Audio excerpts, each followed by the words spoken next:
Welcome back to Beyond the Diamond. Special episode for you guys today. The César Salazar episode in studio, in HQ. Awesome conversation talking about college baseball, college World Series as a freshman with Jay Johnson in Arizona, to living in Mexico and his journey in Mexico, to his grind in the minors, to being the catcher for the Houston Astros today, and everything that goes along with it. His coffee love, where he's eating out in the city, just guys being dudes, hanging out. Just a great episode. Stay tuned. It's coming right up. But thank you to our sponsors, Big City Wings. What Sam and everyone at Big City Wings has done over the last week and a half with the hurricane, being able to help feed everyone. Make sure you go out this week and the rest of the month to support them, support local, eat local. Another big helping in the community is Jesse's Burgers. Obviously, the burgers, the shakes, the smash burgers, the made from scratch ice cream shakes. They've been feeding a ton of people on the northeast side in New Caney and up 59. So make sure you guys go out there and just show them some love, especially during this time where small businesses need it with the hurricane. And Coby Stevens Golf, CobyStevens.com. They have new apparel line, fishing outdoor collection line, the seaside collection line. I'm rocking the Birdie Polo right now. Fits comfortably, fits great. They have a new discount code. Go use Apollo HOU to receive 25% off. 25% off your order, your entire purchase. It's great. I was super thankful for Coby for hooking us up with that and hooking you guys up with that. So let's dive into it. The César Salazar episode now.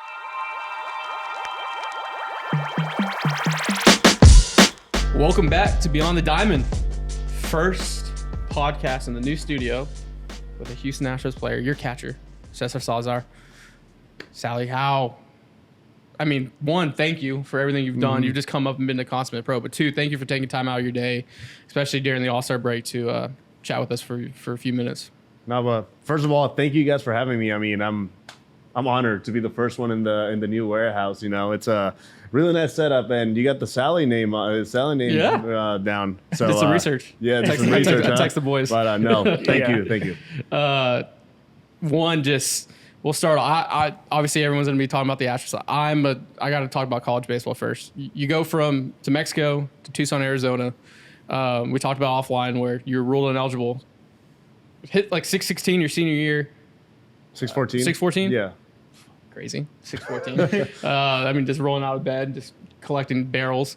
Talk to me, because Jay Johnson, obviously, he's the head coach at LSU now, but was your coach at Arizona. How does he find you? Obviously, a small sample size because you're the rules. But how does that? Obviously, the backyard of it. But how did that happen? Fun fact: he didn't recruit me. I was recruited from the previous coaching staff, which was Andy Lopez. Okay. And a month before school started, a month before I was a freshman in college, Andy Lopez retired. So I was like, all right, is this still gonna be like my best shot? Should I go to another school? Because when that happened, I had the choice to move to another school without any sit down or year, all those NCAA rules. But something in me and talking to my family, talking to my trust circle, something in me told me that was where I needed to go or wanted to go. And obviously Jay Johnson saw me play in a couple of games in summer ball. Right. And I did play a lot of travel ball too, and I guess he saw me playing travel ball tournaments. But yeah, I was like, let's do it. I'm here, might as well. It's close to my family. And the thing was, he brought his own catcher, and I was told by other sources that he's a stud, he's a Gold Glove, a JUCO Gold Glove, and all of the his guy. He brought that guy, and that's all external noise. And obviously, I wasn't mature enough, and I was a little worried, but at the same time, I was like, let's go for it, right? Yeah. A good opportunity, a good challenge. But the funny story that I told you before the podcast was, second day of school, I went to High Court Field, which was our college field, and Johnson, I've met him. I met Johnson for 5 times already. Or it was the 5th time. And was talking to him, talking about the plants and all that. And at the end, I go, Skip, I'm gonna take you to the World Series. I don't know why I said that. It was a moment of blacking out. Like, I don't know why I said that. And he looked at me weird, like, all right, I like that attitude. Hell yeah. And when I got the game-winning hit against Mississippi State to go to the World Series. In the Supers, right? In the Super Regionals, he gave me a big old hug, right? And he goes, you freaking told me. I'm like, oh, shoot. I guess I did tell you. But why I said that, I don't know. It was just a ballsy, like, blacking out moment, and it worked out. Freshman, you know. Freshman. You know, who cares at that point? You're just shooting a shot. Like you said, go through regionals, and I think you were what in the Lubbock regional? Lubbock regional to the Mississippi State. Supers to the College World Series, where you guys end up losing to Coastal Carolina in the College World Series final. And I obviously remember this because I'm just a college baseball nut.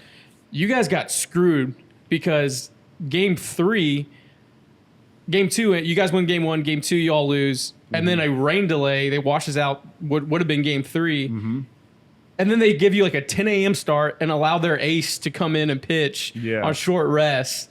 It stunk to high heaven. I'll just say that. You guys got screwed. Yeah, I mean, we got screwed, but they got screwed too, right? Yeah. Like, they got screwed. It gave our ace one extra day too to rest. But we were going with a lot of confidence to game 3. And I mean, you can't control weather. It was actually pretty gnarly. Like, it was bad. Didn't start raining. It was super dark, a lot of lightning. So, but what we all were pissed about was the 10 a.m. start. Yeah. It's like, come on, man. It's like the game is the national championship. Like, this is winner takes all, you know. Was it a TV thing? Or yeah. It was an ESPN TV thing, yeah. And it was on ESPN News. It was ESPN News. They weren't even they weren't even in, like, what are we doing? In the main ESPN, right? Yeah. So we kind of got mad. Like, a lot of people got mad at that because they're just like, come on, you can make this a priority. You know, it's the last game. But yeah, ended up losing. I came out with a concussion in the 7th inning. In that game. But yeah. Well, also, like, just the jump of college baseball from then to now is crazy. I mean, I think this past College World Series is like the most viewed. I mean, the fans are you know, packing out every single supers and regionals alike. But what was kind of, and we'll jump back into why everyone's here, but do you remember in your college career, what was one dude that you faced was like, yeah, that guy's going to be in the show? Dakota Hudson. Oh, Mississippi State. Yeah, Mississippi State, yeah. Yeah. I remember he was pumping 95, 96 with a 91 mile per hour cutter. And it was just, I mean, we won that game 1-0. It was JJ Metajevic. I don't know if you remember him. Yeah, we know. He got the RBI. But I remember just seeing this guy. I was like, dude, this is out of this league. Like, what is this guy doing in college baseball? Yeah. You know? But yeah, it was fun to face. That's awesome. Sure. I want to jump into kind of your home life. You're born and raised in Mexico. Do you have any aspirations to play for Team Mexico in the next WBC? I had aspirations for last WBC, and I was not gonna lie, I was a little mad that I didn't get invited, but that gave me the opportunity to get more exposure in spring training, and that helped my case to make the opening day roster last year. But I do wanna play for next year or next WBC. Like, that's one of my goals for sure. I love that. Playing baseball in Mexico, what was that like growing up? Obviously, you're in the show now. You can look back, but kind of talk everyone through of what that was and what kind of it's what different, man. There's no such thing as high school baseball or travel baseball. It's just like, hey, you enroll your kid in like a league, right? There's different leagues around the city, and you play tournaments against each other. And normally, those tournaments, they take the best players out of those tournaments, and they make like a regional team, or like, for example, Sonora is my home state, so we play a big old tournament, and then they pull the best players, and we represent our state to play against every other state in like a national championship environment, right? So it's different, cool. I think it made me mature a little quicker because I was so I was away from my family a long time because there's no seasons. It's like year round. You're playing year round. And the baseball is a little different, a little more passionate, a little more like, I don't know. It had a lot of weight on me back then. A lot of prestige, and it was fun. Like looking back at it, when I go back home, I still drive around the fields because there's no stadium, and the fields that I played is like all dirt, and they're still all dirt, and it's just fun. 2018, you get drafted. Yeah. 7th round. You've kind of been able to grow and learn through the run that we've seen as fans through the Astros, and I think one of the big things that I've talked about offline, I want to talk about with you, other than Verlander, you've caught all these guys already on this team. Like you've seen them, you've grown with them, and I think one of the big things that stood out to me as a former catcher, I think it was the Rockies game where Spencer had 10 strikeouts. You and Spence were just kind of vibing out there. You guys were talking, and I think there's a level of comfort when, because you're a field general, you do so much work, and we'll talk about that. But when you see a pitcher out there just kind of vibing with you and talking, that's special.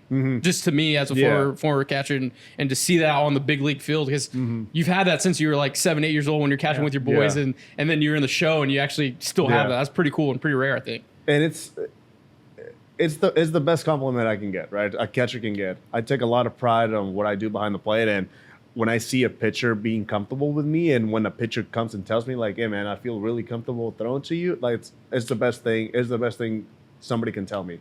Better than getting an RBI, better than getting a home run. Like I'm biased. Like that's my passion. Catching is my passion, right? And their success is my success. So when I see Spencer going 7 and striking out 10, or Framber going seven against the Orioles, 1 run, or Spencer grinding against a hot Minnesota Twins and giving us 5 innings with 2 runs, like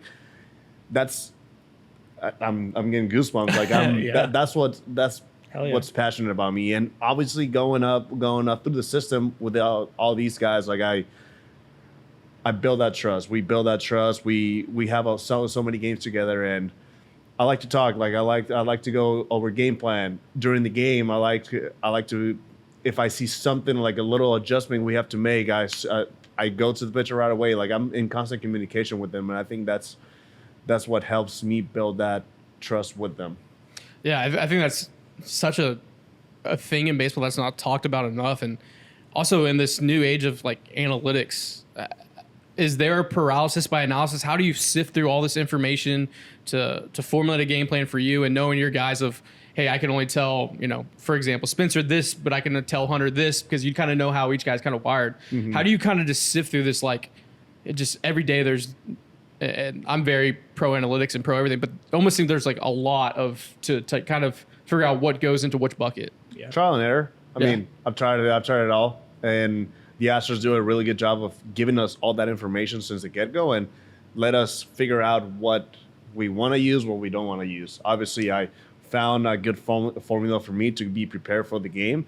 And obviously, the other aspect about how to communicate with Spencer or Hunter Brown is like trial and error too. Like, I don't know, getting to know them. Like, I know those 2 guys are tough dudes, so I can get on their ass a little bit. And vice versa. Like, if they see something from me, like they can come up to me and be like, "Hey man, like get your pull your hair out of your ass and let's get to work," right? So, but also it comes with the trust for sure. Right. You have any? Yeah, no, that's an interesting point you were saying about sifting. It's like, I would say, what is the main, I guess, stat from a hitter from this analytics stat, not just like their average or whatever. What are you looking at when you're looking at a lineup? What's the first like analytics stat you're looking at? I like to look at heat maps. Heat maps. Okay. Yeah. Heat maps. And just that just gives me like a general idea where to go for each hitter, or at least every pitch. And then after that, now I dive into the numbers. Like, all right, if I put up, I don't know, a 2-seam. Oh, this guy has an 85% ground ball rate on a 2-seam. Okay, that's the pitch I need to go to if I have a runner on first. Yeah. Less than 2 outs, right? And if obviously my pitcher has a 2-seam, that's what I'm going to use. And if I see somebody that has a 40-something% whiff on a certain pitch, this is gonna be my strikeout pitch. Yeah. Like now I narrow it down a little bit after I see my general like heat map. Like, okay, this is where I can go with the fastball. This is where I can go with the slider. Yeah. This is the pitch I don't want to throw to this hitter. Like, Yeah. Have you had a little fuck up yet hitting one of those pitch com buttons yet? Because me as a catcher, you're always No. thinking through at bats and what they've done in tendencies, No. and you haven't hit a wrong no, button yet. it's pretty simple. It's pretty simple, and it's honestly it's one of the best things that could have happened to baseball. Yeah. It's so nice, so easy. It was so But- archaic. We were putting fingers between our legs. Yeah. Like when you really think about it. But there's a lot of cross-ups, man, and Yeah. you know how dangerous a cross-up can be. 1000%. I had a cross-up that I wore a 97 mile per hour fastball straight to the chest. So Yeah. But no, we have it pretty easy set up so that we know which button is Okay. which without like, oh shit, like no, Yeah. no, it's pretty easy. Yeah. Nice. That's I was like always thinking, I was like, man, I wonder if I just fucked up, because I'm always thinking when I was playing, like thinking No, but through also stuff. you hear it and the pitcher hears it, so it's like if you want a fastball, you actually click the curveball. Oh no, shit, no fastball. Panic. Oh, that's great. I definitely want to. We'll jump in the weeds, but I'll give you a softball question. What are you eating in the city? What's some spots now that you got the big league paychecks coming in? You know what I mean? You know what my eating? favorite spot is? Cultivare, man. Oh, The Heights. that's a Cultivare is the small spot. I went yeah. last Sunday, and great food, great atmosphere. I like El Braco. Yeah. El Braco, really good. I have not found any like a good taco spot here. Really? But I found really good Mexican food, which is Hugo's. I love Hugo's. Shout out Hugo's. So leave in the comments some Yeah, some leave in the spots comments. where. Please let me know a good taco spot. And remember, he's from Mexico. You can't You can't tell me Velvet Taco. You I'm can't say sorry. You can't say Torchies. We need some authentic, original stuff. What I do spend my money though is coffee. Like I like trying Right. coffee spots. Yeah, coffee spots. What are around the some city. spots that you found that you really liked? Like Come is pretty good coffee. Come on Grounds, which is in a building just right across Minute Maid. That's the first coffee shop I found really good. But my go-to is Blended. Nice. Blended Yeah. is my go-to. Blended strong. Still haven't gone to Maven. Heard really good things about it. So I need to make my way over there. We need to get you over there. They've always been very nice to us. Yeah, and honestly, Lance was the one that told me about Blended last Really? year. Yeah. I And- mean, obviously he's in that yeah, market. he's so a you know, coffee snob. Like yeah. he loves coffee. Yeah, he's in the industry. So he told me about Blended. That's sick. When you obviously you made the big league squad last year. Obviously, you're getting a bigger run this year. That first big league paycheck. Did you splurge? Did you? You know what, dude? I have not done a dumb spend. Like You haven't done I treat know- yourself. Yeah. Huh? You haven't treated yourself. I yet. mean, I do buy clothes, like Yeah. necessity. Yeah, like you gotta- nicer, you're the nicer show, clothes, you're the nicer show, clothes yeah. for sure. But like a You haven't like done, a show watch or like Yeah. a chain. No, like I know the value of money, and my family did a really good job of instilling that. That's Yeah. good. yeah, still now me, but I think the biggest is trading my car and getting a new one. Nice. I think that's what I did after last year. But yeah, like a show watch or show necklace, or show shoes. We'll get like, you a World Series, World Series share. We can spin it. That's when we get the rollie. That's what we do, sure. the World Series share. Talking about just your growth from draft to where you are now. Who are some guys and some role models as a kid, catching wise, and then your development from Arizona to today, when as getting a good run with the Astros. Biggest role model is my dad, man, and I mean, might sound cliche, but he's been my rock. My dad, and my family, they've been my rock since the beginning, right? And they've been so supportive, so loving with me. Even my dad, mom, and sister, and also Luis Valenzuela, who was the guy that brought me to the States when I was 16. And fun fact, I wasn't a catcher until I turned 16. I was a middle infielder. I was getting offers by Mexican teams to sign as an infielder, but I wanted to take another route. I wanted to play college baseball. I was getting a little more exposure to that. Like I saw the World Series, I remember in like 2014, and I'm like, no, before I moved in 2012, so like 2011, sorry. And I was like, damn, that's sick. Like I want to Yeah. kind of want to be get part of there, this, yeah. you know. But yeah, he helped me out. Luis Gonzalez helped me out, but he told me if I wanted to go to the States, I needed to become a catcher.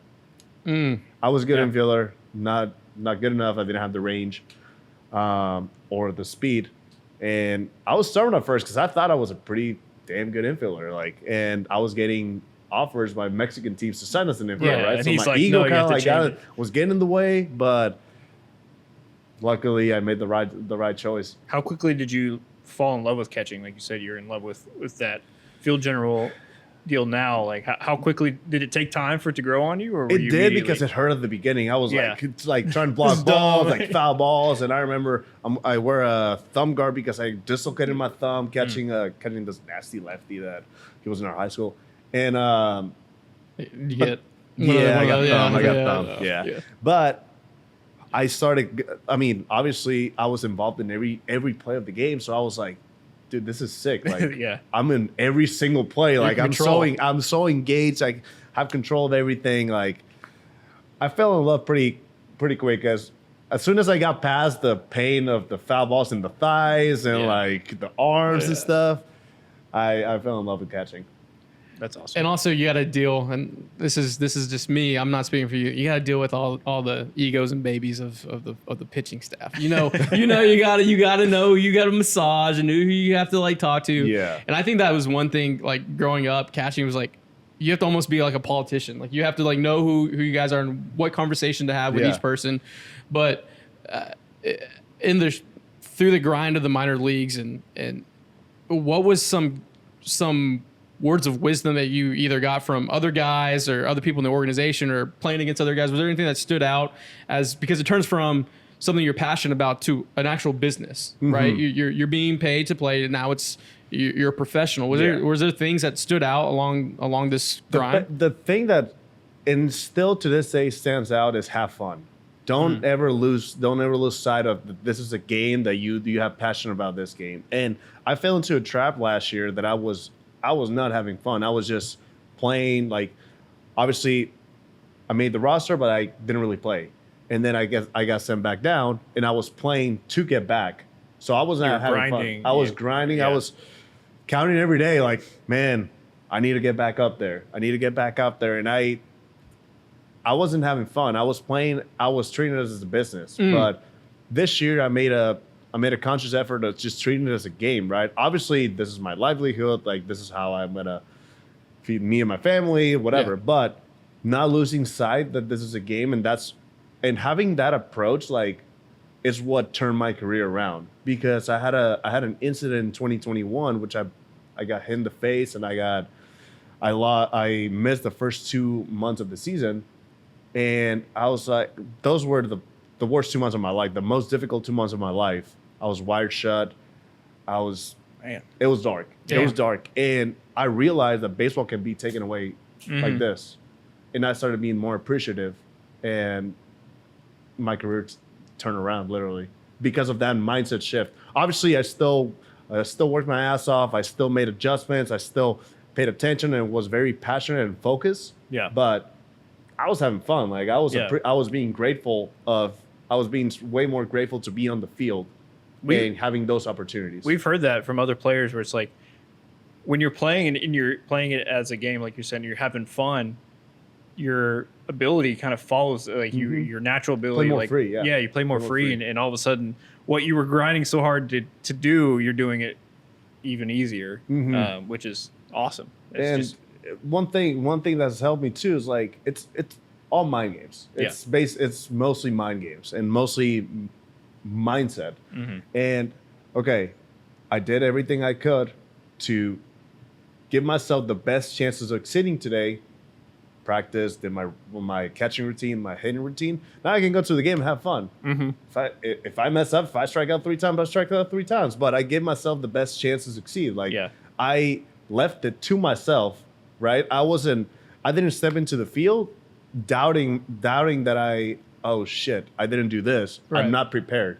Like, and this year I always step into the field feeling prepared, even though if I lose or win, like if I succeed or if I go 0 for 4 4Ks, like I feel prepared. I felt prepared prior to the game, so that gave me a lot of peace of mind. Yeah, I think one of the big things too is like being a backstop. There's even if you go 0 for 3 for 3Ks, and something my dad and my grandfather told me growing up, you never take your offense into defense because never. Especially behind the plate, you control so much back there. And hell, if I call a great game, we get the dub, the pitcher success, and I went 0 for 3Ks. Obviously, it's gonna suck, like a human error, but I'm like that hat trick, I'll wear that hat trick because I won what I was supposed to do. There's a lot of that in the show. Obviously, there's, the athletes, the people that, all these guys that can do both. But I don't think people realize that in the show, especially. The offensive side for the catching side is there, but what you guys do 98% of the time defensively and build the game plans that's the big indicator. That's the huge thing.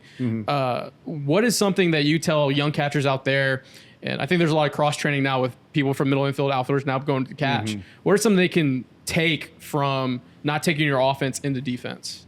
Just because it's hard. As simple as this. I want to get hits. Yeah. Simple as this, man. If you're a good catcher, if you make pitchers succeed, you're a good catcher. You're gonna have a job for a long time. But if you're not a good catcher and now you don't hit, you're gone, right? Like it gives you that opportunity. Obviously, everybody wants to hit. Like I want to produce. Like I want to help my team win in every aspect of the game. Yeah. But like I said, and like I told you before, like my passion is catching. Like if I go 0 for 3, but whoever's in the mound threw seven shutties, I know that success reflects on me as well a little bit. And obviously I'm super pumped for the pitcher. Like the pitcher's super pumped. Like, hey Sally, great job. Like gives me like a little more confidence. Like, hell yeah, like I'm doing my job well. Yeah. And I don't have to put that much pressure into the other side. Right. Yeah. I love that. One thing, and I don't know if you've kind of let this sit in, but you're one of obviously few people that make it to the show. You're the top 0.01% of the population, but Mexican-born players.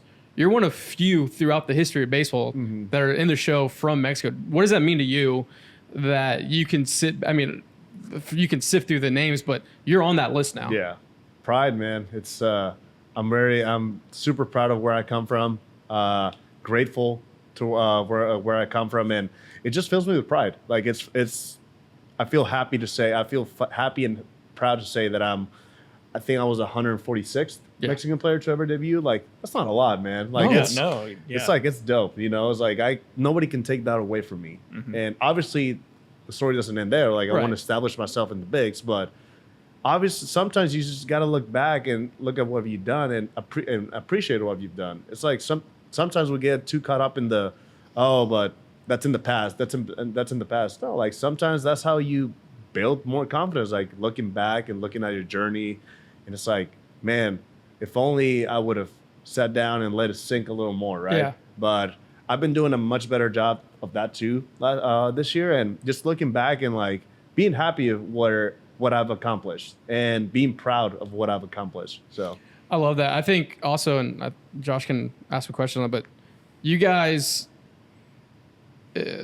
Obviously, we see what we see through social media and TV and stuff. But over the last 7-8 years, the Houston Astros have always kind of been a family. And I think one of the biggest indicators of that is anyone who comes up, whether it's you or Chaz or Jake, anyone that's come up and kind of not expected to be the starter or get a lot of run, but then you guys do. You just take and run with it. I think it's something that speaks volumes of what you guys have in the locker room and the organization. Can you kind of speak on that of what that kind of dynamic is? I think it's the guys make it so much easier. Like the guys make it so much easier to us, the young guys or the new guys that are coming up. It's like, hey, they take us as a family, and there's no little this group or that group. No, everybody's a family, and everybody like we're on this together. We're all pulling to the same side, and obviously there's been guys that have, for example, me that have helped me be or feel productive when I get the opportunity. Like Dubon has been my guy since last year. It's like taking away so much pressure on me. Like I remember it was a game against Toronto. Before the game I played against Toronto, he's like, "Hey, you're doing great, man. Just don't feel like you need to get 2 knocks or do whatever. Just be you, man." Just reminding, reminding me that stuff. Like in every game he does that, dude. And I'm so grateful. And I've told him, like, I'm so grateful for what you've done for me. And we have a really good relationship, and it goes beyond just like messing around and being family. He's a mentor to me, you know. And I'm so grateful for him to see potential in me, for him to get out of his way and like tell me that, you know. Yeah, that's huge. One thing we've been talking about, we talked before you got here, is baseball. No matter what level you play, it always finds you. And it seems like as soon as you got called up, it was, hey, Sally's up, runners in scoring position, we need a knock here. And you execute and get it. But it always kind of just feels like that. But like when you're put in, and I think you already kind of hit it on it too, you're so prepared that in game, it's just I'm going to go out and compete. Mm-hmm. When you're in those spots, you were just like, hell yeah, let's go. Yeah, I mean, I honestly, it was a little mindset shift that I tried, or I tried in winter ball this last year, and we won the championship last year in winter ball. And I saw Bryce Harper getting an interview last year, and he hit, I think it was a home run in the clutch situation. He said, "Dude, I'm just grateful to be in this spot. And that, like, I thought about it, I digested that, and I'm like, dude, that would take so much pressure off me, you know? And it was like, it just happened that it seems like every at bat I'm like, I got runners on, right? But I'm just happy to be there. Like we talk about before, like I'm prepared. Yeah. I feel prepared for the game. Like now I just got to go there, got to see a pitch that I can handle and execute. And so I did that. I did the same in winter ball. It's like, man, I was playing. I was like, I'm grateful for the opportunity. Like I got some pretty big at bats in the playoffs, and I was just like, I'm just happy to be here, right? Yeah. I'm living my dream. Everything that helps you play looser. Exactly. Just finding ways to play loser for sure. Yeah. I think one of the big things is just this year has been a grind for the boys. Mm-hmm. And how much did this All-Star break mean for you guys? Is it a reset? Is it catch your breath and allow you to kind of grab reinforcements and get ready to go for this, second half? Obviously, we're already in the second half of the schedule, but how's this All-Star break been for you guys and for yourself? I wouldn't say it's a reset, because we obviously have done really good things the last 3 weeks, but it's more like, all right, just sit back, just enjoy ourselves, and let's get ready to keep doing what we've been doing the last however many games. And also, one of the things that helped us getting to the streak is like we never doubted, like the Astros never doubted that they were good. Yeah. We always knew how good we can be. And I'm sure that was the vibe at the beginning of the year. I wasn't there. I was in the locker, but I mean, you see the locker room, it's like, dude, full of like Hall of Famers, dudes, like freaking studs, right? And it's like, we know who we are. Like, we know we're gonna be good. Just they're not putting pressure on themselves, and we've been kind of in a good role, and it's been showing, For sure. One of the big things, and he talked about it on the pod, but I'll let him run with the WAR. Do you know you're at 0.2 already on your WAR on Baseball Reference and Fangraphs? Yeah, is that good? I mean, that's positive. That's good. In 9 games, that's crazy. Yeah, I mean, if you extrapolate that over a whole season, like that's like elite. So I mean, that's pretty good. It's just that's a testament to to your catching ability and your ability in those run scored position, moments. You've done everything that's been asked of you this season, and I really love seeing it. You're killing it. It's dope. I mean, I know what WAR is, but I just don't know how. If 0.2 is a lot, well, it doesn't seem like a lot. An MVP season is like 10 WAR. Mm-hmm. So to have 0.2 in 9 games, like that's what, that's dope. Yeah, that's really good. Over the All-Star break, are you just chilling at home? Are you watching Netflix, HBO? Are we just playing video games? What are we doing? You know what, dude? I wasn't a video game guy, but I just recently got a Switch. Okay. And I've just been grinding Switch. But no, like yesterday, I've been trying to do like yesterday I ran a lot of errands. Just trying to do like different stuff. Like yesterday, also I went to an escape room and Oh, cool. How was that? it was sick. Yeah, I really? loved it. Me and Luis Contreras went. And, That's awesome. You know Luis, right? Yeah, yeah. And it was a different experience for sure. But loved it. But yeah, just been went to a yoga class this morning. Like just trying to do like different. Like that's cool. trying to, Expanding your horizons a little bit. They're just like us. They're just like us. And after this, I'm gonna go sit in a coffee shop, just drink a cup of coffee, and Nice. just chill. You know. Where Like, did the passion for coffee come from? Was it as a child? Like, No, I mean, dude. there's, It like- started last year. It Yeah? started last year. Austin Davis, he was with us last year. He has like 2.5 years of service, and he came up with the Padres this year. But last year, he's a coffee shop, and I was his roommate in Albuquerque, and he made me a pour over. And I'm like, damn, this does not taste like He a changed typical it. coffee, Yeah. right? And then he's like, yeah, man, like this is my go-to, like wherever, just go to specialty coffee shops and just try pour-overs. And I started trying like different coffees, like Yeah. chocolatey coffees, fruity coffees, citrusy coffees, and I could actually like taste the difference. And then I got my own pour-over set, and then I was like, you know what, I'm gonna start trying trying espresso, and started trying different espresso beans and different drinks, and I'm like, man, this is something I can get behind, Yeah. right? Like I love it. It's like What's your go-to right now? cortado. Cortado. It's like it's a double espresso with the same amount of milk. So it's like Ooh. this big, and you can. What I like is that you don't get that like shot straight to the face of Yeah. just pure espresso, but you can still taste the notes of the coffee. Nice. Like, oh, I just ordered some coffees to the field. I'm gonna go pick them up too. Chocolatey. Like I've been trying. Caratini actually gave me these beans. Really? And I love them. Yeah, Caratini's a big coffee guy too. So I made it at home. I'm like, damn, this tastes like dark chocolate. Like this is so good. Do you have one of you guys have a machine in the We locker have room? a machine in the Yeah. locker room. Yeah. Yeah, I bet. Yeah. But I don't know. That's something that it helps me just get my mind off baseball a little Yeah. bit, like because it's important. Like it's important to disengage yourself from the game. Yeah. Right. Like it's an everyday grind, right? So Yeah. it's important to find something to help you disengage from the game. And me trying new coffees, like experimenting with coffees at home, like it helps me disengage. great. You Yeah. know. Well, you kind of need that too because you guys are just in a grind for Yeah. 162 and then plus obviously the playoffs. But you kind of need that disconnect, kind of just ground you a bit For and sure. just make you feel human. Yeah. Yeah. I think one of the big things, and I didn't tell you this, I was waiting. So my cousin was CJ Hosa. He played. Oh, nice. Yeah. So he actually told me about you, and I think it was 21 when he was still with the Astros. Yeah. He was like- 21. yeah. He was like, hey, Desi, like with this catcher, he's a dude. And I was like, Like really? back then, he told you. Yeah, he was like, oh shit. He was just like, because CJ he grew up, obviously he was my cousin, but he was a middle infielder, Yeah. turned catcher, turned back to middle infielder, and he was like, he's got some hands. And that's all I need. Like when CJ tells me like a ball player has hands, I'm like, all right, Has some hands. that's a dude. That's cool. So That's that's cool.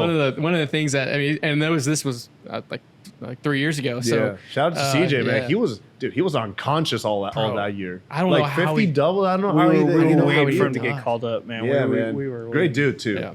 Like him and DeGoat, he kind of like took me under their wings. Like I was in AAA for a week, and they both those guys kind of like took me under their wing. They were sick. It was That's sick. awesome. Yeah, he was. I remember him telling me that he's just one of those guys too. I mean, it's tough to break it in the show. Like It is, I man. mean, there's so many stars, and I mean, hopefully CJ gets that chance in Tampa. But it's just like there's so many of those stories of guys that just waiting for that door to open, and sometimes it doesn't. Like that's the game of it. It's luck too, man. Luck has a lot to do with it. Yeah. You got to be in the right team at the right time. And Yeah. I hope he gets a chance. He's a freaking stud, man. Shout out to CJ. Miss you, my man. But yeah, it's that's cool. That's cool that he told you that. Yeah, That's he was dope. like that was always the indicator when I would like talk to him about ball players in the minors and be like, if he said he has hands, I'm like, okay, yeah. I'm circling them. But really, we're bumping up against time. I don't want to take too much of your time. I don't know. You have any more questions? Just a you wanna- couple like generic dumb ones like like what's the nastiest pitch in our arsenal? Like what's the nastiest pitch you've caught from our like pitchers? Hunter's two seam or dude, Hunter's two Frammer's seam curve. caught me off guard, dude, because in Chicago was the first time I caught him with the two seam. Yeah. And we kind of talked about it. He told me kind of how it moves and how it plays, but you didn't catch it and like practice like warm no, up? no. Because he just brought it out of the blue. He just brought it out right before the run he's been on. Yeah. one start. I think 1 or 2 started before the White Sox, Yeah. and I was like, all right, cool. Yeah. And I kept calling the two seam, and it's like just nobody can freaking hit it. Yeah. Framber's two seam is dirty. Like it's just heavy. It's just a bowling ball. But Brian Abreu's slider, man. It's flying out, yeah. dude. Especially when it's like 89 miles per hour, dude. It's like, dude, it's even hard. Thing It's even hard to moves. frame, dude. It's Late like, movement, yeah. damn, like I gotta be extra focused. Yeah. That's I think one thing that we didn't even talk about, your framing's just been great. He was talking about that like when you just after you got called up. It was after your first start. After first, he was immediately like he texted me. He was just like the framing is there. Like the It comes back to taking pride, dude. It's Yeah. like I know how big that is to saving runs, to turning it. Dude, the difference between 1-0 and 0-1 in batting average and slugging, it's like, and now think about a 1-1 situation, like 1-2 or 2-1. Like yeah. you can't give out any pitch, No. give up in any pitch. Like you got to try to win every single pitch. Yeah. I think one of the things that, as long as there's a human behind you, Yeah. you can steal some strikes. For sure, you man. Can, For yeah, sure. As long as I mean, I know that system. Screw the yeah, ABS, man. Screw that. Yeah. You know what's funny? I mean, I had a little incident with Angel this spring training, and shout out to Angel. And great dude. Yeah. He's a great dude. But I caught a ball, call it a strike, and he goes, "Hey, you're one of those catchers that frame strikes. You even frame strikes." I'm like, I'm just doing my job, man. Yeah. I'm just trying to catch it good, you Yeah. know. But it's funny that he mentioned that. But it's funny that umpires are aware of that. But Yeah. they're still, like you said, But it still works. It still works. It still works. Right. Still see catchers just ripping the ball back to the plate. But it was just funny that he's like, you're one of those catchers that even strikes, you noticed frame it. them. I'm Yeah. like, I'm just trying to do my job, Yeah. dog. You Yeah. know, like.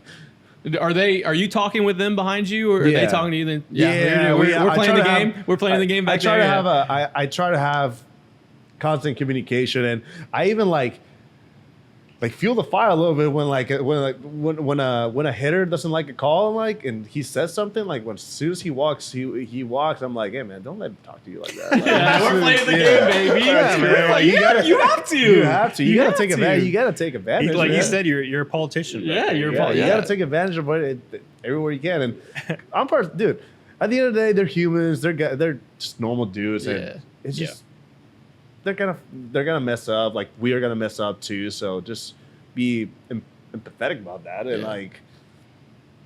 I just like to talk. Yeah, Like, well- I'm saying, Well, go ahead. Sorry. no, I'm saying I just like to talk, and I like to take whatever I can get for an advantage. You Yeah, know? there's and, an edge. and they like me, and maybe they're gonna give me that close call. You know.